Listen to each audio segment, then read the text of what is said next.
Hi, thank you for tuning in to the podcast of the LPL Research Weekly Economic Commentary from January 16th, 2018, titled Global Growth Expected to Continue in 2018. This was written by John Lynch, Chief Investment Strategist of LPL Financial, and Sean Doty, Senior Analyst of LPL Financial. Global economic growth exceeded expectations in 2017, and we expect another strong year in 2018.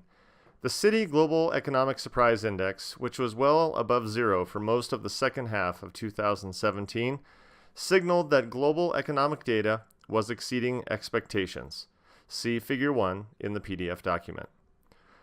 Drivers of strong global performance in 2017 included steady growth in the United States, better than expected economic data in Europe, continued positive performance from Japan, and stabilization in China following several years of deceleration. We expect the global economy to expand at a rate of 3.7% in 2018, measured by gross domestic product. Monetary policy has been a major driver of growth in the developed world in recent years, but with global central banks starting to rein in stimulus measures, fiscal policy may become a bigger factor. We expect employment growth and the continued consumption growth it should enable to continue to be supportive for the global economy in 2018. Business spending, which has been lackluster during most of the expansion, may also make a comeback, potentially adding to growth. Developed market strength may continue. As communicated in our updated forecast to our Outlook 2018, we expect U.S. growth to come in between 2.75% to 3% GDP in 2018, an increase from our previous target of 2.5% based on the potential impact of tax reform, as fiscal support, a pickup in business spending, and support for global spending from a strong labor market potentially combine to produce solid growth. For international developed markets, excluding the United States, we continue to expect growth of approximately 1.8%, supported by rising global demand and the potential for further business-friendly reforms. Most developed nations are earlier in the economic cycle than the United States, and monetary support in the form of low interest rates and quantitative easing is still a factor in Europe and Japan, which is clear from the continual increase in central bank balance sheet assets. See Figure 2 in the PDF document. We believe that global QE, quantitative easing, may continue to fade in 2018, but market expectations for rate hikes from the European Central Bank or Bank of Japan in 2018 are low.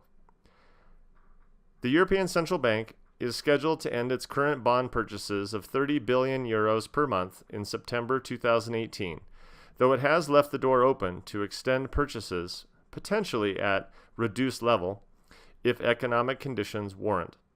We expect the recent pickup in growth to continue in the Eurozone, but low inflation, along with factors such as a surge in nationalism in Europe and ongoing Brexit negotiations, may mean monetary support is removed more slowly than would otherwise be expected.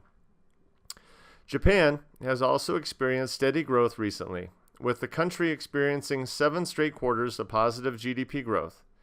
The Bank of Japan made a change to slightly slow purchases of long-term bonds in their quantitative easing program last week, stoking rumors that a meaningful reduction in overall purchases may be on the horizon. However, given the small magnitude of the change and the fact that Japan's inflation readings are still well below its 2% target, we believe that this move was more of an operational adjustment and do not anticipate any major moves from the Bank of Japan in the near term, especially before Bank of Japan President Kuroda's term expires in April.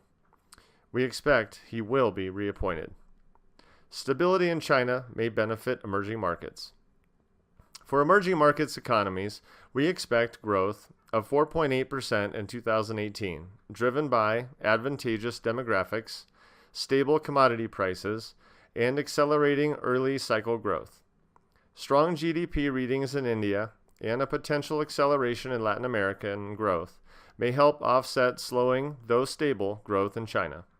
We expect GDP growth of 6.5% in 2018 versus 6.8% in 2017 in China, driven by increases in both industrial production and retail sales as the country continues transitioning toward a more service-oriented economy. The positive environment for emerging markets economies should help generate continued earnings growth, which, along with reasonable valuations relative to developed nations, are a driver of our positive view on emerging markets equities. More on our emerging markets equities views in the PDF document. Conclusion: 2017 was a solid year for global economic growth, and we are optimistic that 2018 may deliver additional modest acceleration. The Federal Reserve has started down the path of policy normalization in the United States by raising interest rates and slowly reducing the size of its balance sheet. Europe and Japan are earlier than in the United States in their economic cycles, but started to hit their stride in 2017, and we may expect a continuation in 2018. The European Central Bank may continue on a path of gradually reducing monetary accommodation moving forward, though the Bank of Japan may take longer to cut its quantitative easing purchases. But ultimately, the trend of reducing monetary accommodation appears likely to continue in 2018. These conditions should allow fiscal policy and currently solid business fundamentals to have a larger impact on markets. The end. Thank you again for taking time out of your day to listen to this podcast. I hope you found it useful. You can find the actual PDF document of this report at christensenwealth.com under the Research tab, or you can find a link to it under this YouTube video in the summary section. Have a great day, and look forward to talking to you soon. Bye-bye.